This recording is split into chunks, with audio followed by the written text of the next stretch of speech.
Magandang umaga sa ating lahat. Welcome to our 365 Daily Devotion. At ngayon ay patuloy natin pag-aaralan ng ating Daily Devotion. Ang paksa natin ngayon ay magmumula sa talata ng Ecclesiastes chapter 3 verse 11. Sabi dito He hath made everything beautiful in His time. Also He hath set the world in their heart, so that no man can find out the work that God maketh from the beginning to the end. Ginawa niyang magandang lahat ng bagay sa kanyang kapanahunan. Binibigyan niya ng pagnanasa ang tao na maunawaan na ang daigdig, ngunit hindi ito lubos o hindi nila lubos na maunawaan ang lahat na ginagawa ng Diyos mula sa simula hanggang sa wakas. Ang katuruan natin dito una, God is the grand author of history. God is the ultimate author, weaving together a vast, intricate story that spans from creation to eternity. He stands outside of time, holding the past, present, and future within His sovereign grasp. Each chapter of our lives and each event in human history is carefully orchestrated by God to fulfill His purposes. As the grand author, God knows the beginning and the end, and He sees how each event contributes to His ultimate design. He is not a passive observer.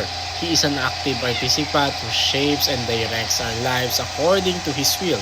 So just as an author writes each scene with an intended purpose, God uses every experience, whether joyful or painful, to develop His story for us. Trusting that God is in control helps us surrender our need to understand every detail, allowing us to rest in His sovereignty. Second is God makes all things beautiful in His time. So one of the most comforting truths in Scripture is that God makes everything beautiful in His time. This doesn't mean that everything we experience will be pleasant, but rather that in God's timing, every experience has a purpose that contributes to His beautiful plan.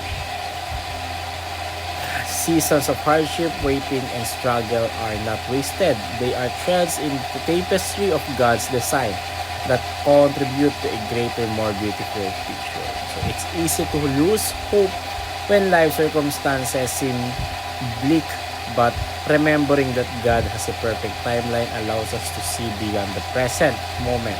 So we may not understand why certain things happen, but we can trust that in God's time, they will serve a purpose that is ultimately good and beautiful. So His timing often requires patience, but it also brings transformation. So as we learn to rely on His wisdom rather than our own. Third is God does not reveal everything to us.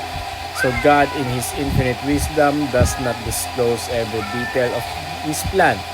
So the verse reminds us that no man can find out the work that God maketh from the beginning to the end. So while we may yearn to understand why certain things happen, God knows that revealing everything would be overwhelming. Our finite minds cannot fully grasp the depth and scope of His design. So the mystery of God's ways encourages us to cultivate faith by withholding certain details. So God invites us to trust Him even when we cannot see the full picture. So this lack of knowledge is not a punishment, it's an opportunity for faith to grow. So when we accept that some aspects of God's plan remain hidden, we embrace humility, recognizing that His wisdom far exceeds our own understanding. So our faith becomes rooted not in what we know, but in who we know. So our faithful, loving, and sovereign God.